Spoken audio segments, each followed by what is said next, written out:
Adapt Builder is a powerful tool for the analysis, design, and modeling of post-tension slabs. Adapt Builder includes an extensive set of tools that allows the user to expeditiously and efficiently model tendons within their structure. In this video, we will explore the ability to model tendons within ramps in Adapt Builder. On screen, we have the top level of a parking garage slab with tendons already modeled in the slab region. We have one area of slab that still needs tendons, but these tendons will drop down into the ramp area. We'll go ahead and come to the plan view, and let's turn off our other tendons so that it's easier to see and model these tendons. And then I'll come to my tendon ribbon and click my Add Tendon tool. And we'll start to model the tendon from the bottom of the ramp over out to the edge of slab. I'll click on the middle of the ramp edge, and then we'll follow it through to the intersection with the beam where we want our high points. Snap on another high point at the other end of the ramp, and then we'll snap the tendon at the slab edge and click C on our keyboard to close the modeling of the tendon. If we come to an isometric view, we can see that the tendon is still at the slab level. If we select the tendon and choose Connect to Ramp below, the tendon will now be added to the ramp instead of at the slab level. We can then go ahead and copy these tendons. So I'll go to Modify, by Coordinates, and we want to copy one tendon in each direction. So one in the positive direction and one in the negative direction. In addition, we want to add tendons along these ramp beams, the beams that follow the ramp. So I'll go ahead and copy this tendon. Again, we'll just duplicate it, and I'm going to place it to where it's exactly on the center line of the beam connected to the ramp. It's important that it's connected to the center line of the beam in order for it to be accounted properly. And we'll do the same on the beam edge below. And now we'll come to an isometric view, and we can see our tendons are in the ramp and also draped within the ramp beams.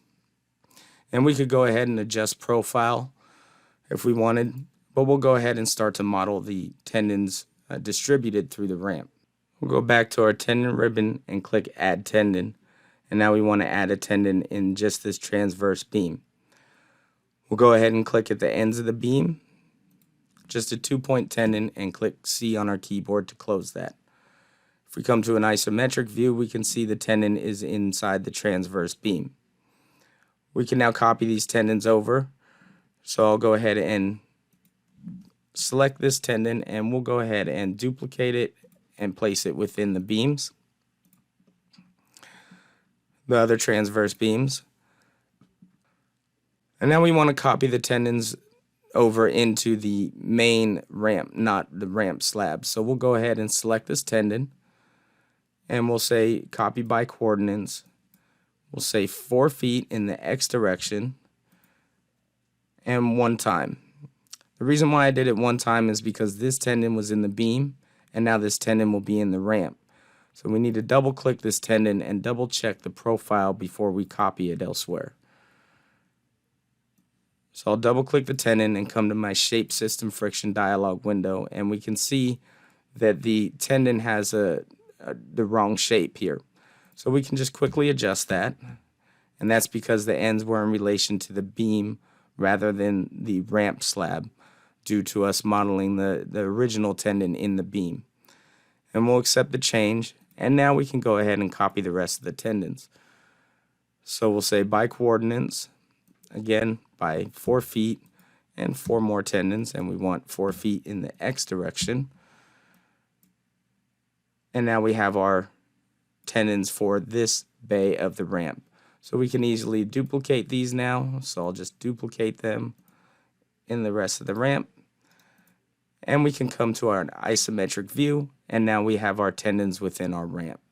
We can turn on all tendons on the screen, and you can see that we have tendons within the ramp and within the slab where the two overlap. And if we go down to the level below and turn on tendons here, you can see that we have tendons coming in to the slab edge here to continue the tendons from the ramp above. Note that the tendons in the ramp above do not display when you're on a certain reference plane. So only the tendons below or at the reference plane will show when you're on a certain reference plane. We can now go to a multi-level view and analyze the model. And at the completion of analysis, we'll see the analytical tendons in the model.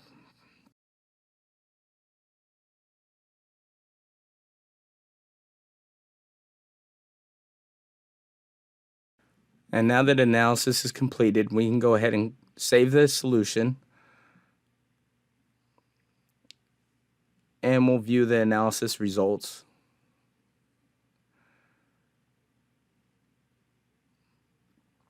In this view, we see the analytical representation of the model. And if we click on the tendon, the display tendons icon, we can see the analytical tendons in the model. And let's go ahead and change to a shaded view so we can see the tendons within the ramp. And you can see now we have tendons within the ramp beams, within the slabs in our model. For more information on ramps and modeling tendons within ramps in Adapt Builder, please visit our help file or visit www.reza.com.